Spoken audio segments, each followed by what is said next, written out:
Madhya Pradesh BJP के IT cell के संयोजक शिवराज सिंह डाबी को अमेरिकी एजेंसी एफबीआई की ओर से घोषित भगोड़ा और मोस्ट वांटेड बताते हुए ट्विटर पर मोर्चा खोलना दिग्विजय सिंह की मुश्किल बढ़ा सकता है।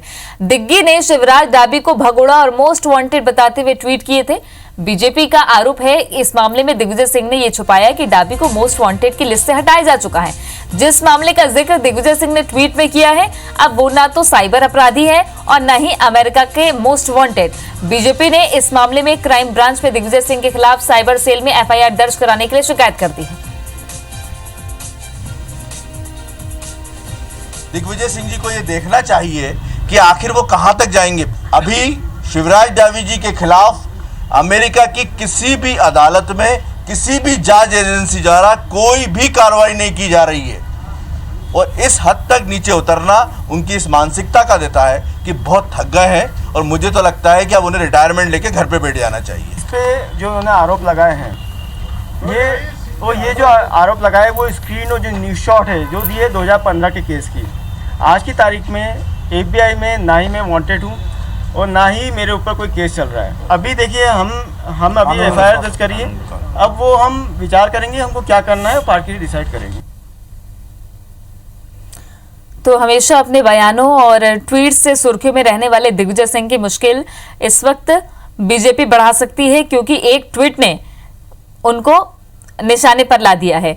शिवराज डाबी को उन्होंने भगोड़ा बता दिया, जबकि बीजेपी का ये तर्क है कि अमेरिका में कोई भी कार्रवाई शिवराज डाबी की तरफ से नहीं की गई। बीजेपी आईटी सेल के संयोजक शिवराज डाबी को लेकर ट्वीट किया दिग्विजय सिंह ने, और दिग्विजय सिंह ने लिखा कि एमपी बीजेपी आईटी सेल में ध्रुव सक्सेना जासूसी करते पकड़े गए।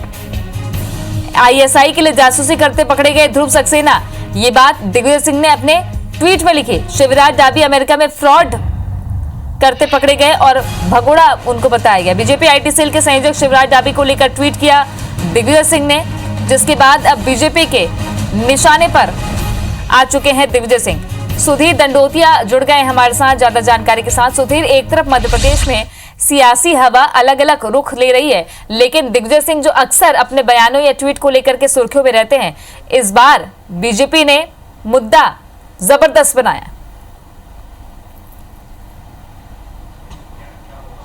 देखिए, बिल्कुल मुद्दा बीजेपी ने कितना भी जबरदस्त बनाया हो तृप्ति पर, लेकिन दिग्विजय सिंह उन नेताओं में शुमार है जो शायद अपनी बात को साबित करने के लिए हर पूरी भरसक कोशिश करते हैं। बीजेपी ने कल उनके खिलाफ शिकायत दर्ज कराई थी। आज दिग्विजय सिंह ने फिर से एक ट्वीट किया है जिसमें न केवल शिवराज डाबी बल्कि जो आईटी सेल के पूर्व जो पदाधिकारी थे ध्रुव सक्सेना भोपाल जिले के, उनका भी जिक्र इस पूरे ट्वीट में किया गया है। दिग्विजय सिंह ने साफ तौर पर कुछ चैनलों की लिंक जो अपने ट्विटर अकाउंट पर डाली और कहा है कि क्या इन पर भी कोई कार्रवाई की जाएगी। जिस तरीके से बीजेपी ने इस पूरे मामले को क्राइम ब्रांच में शिकायत के रूप में दर्ज कराया गया है। जेपी नड्डा से सवाल दिग्विजय सिंह ने मांगा है और सीधे तौर पर उनका कहना है कि जो पहले कभी अपराधी हुआ करते थे या फिर किसी अपराध में संलग्न है, उनका सारा बीजेपी ले रही है, अब वो बीजेपी के अंदर शामिल है और उस बात का जवाब जो है बीजेपी के राष्ट्रीय अध्यक्ष जेपी नड्डा को देना चाहिए। यानी कि कहना होगा कि सोशल मीडिया पर जिस तरीके से दिग्विजय सिंह बीजेपी और जो एक ट्रोलर जो पूरा एक बीजेपी के समर्थक माने जाते हैं उनके निशाने पर रहते हैं, उसके बाद में दिग्विजय सिंह ने अब सीधे बड़े नेताओं के बजाय उन लोगों पर सीधा हमला बोलना शुरू कर दिया है जो इसके पीछे मास्टरमाइंड माने जाते हैं, चाहे वो बीजेपी राष्ट्रीय सेल के संयोजक अमित मालवीय हो या फिर उसके बाद में मध्य प्रदेश आईटी सेल के संयोजक जो है शिवराज सिंह डाबी हो। लिहाजा दिग्विजय सिंह के निशाने पर अब वो कार्यकर्ता आने लगे हैं जो सीधे तौर पर इन पूरे प्लान के पीछे जिनका मास्टरमाइंड माना जाता है। सबसे पहले दिग्विजय सिंह ने न केवल शिवराज डाबी को भगोड़ा बताया था बल्कि एफबीआई का मोस्ट वांटेड बताते हुए उनको लेकर ट्वीट किए थे, जिसके खिलाफ कल बीजेपी ने देर शाम क्राइम ब्रांच में शिकायत दर्ज कराई थी। और जब ये शिकायत दर्ज हुई है तो उसके बाद में दिग्विजय सिंह का एक और हमला आज देखने को मिला है। उन्होंने फिर से जेपी नड्डा को टैग करते हुए ट्वीट किया है जिसमें न केवल शिवराज डाबी को के पुराने जो वीडियो क्लिप थे न्यूज़ चैनलों पर चली हुई जो खबरें थी उनकी लिंक साझा की है, बल्कि ध्रुव सक्सेना को लेकर भी जो आरोप लगे थे उनको लेकर भी जो खबरें प्रसारित की गई थी उनका जिक्र भी इस ट्वीट के माध्यम से किया गया है। शुक्रिया आपका सुधीर जानकारी के लिए।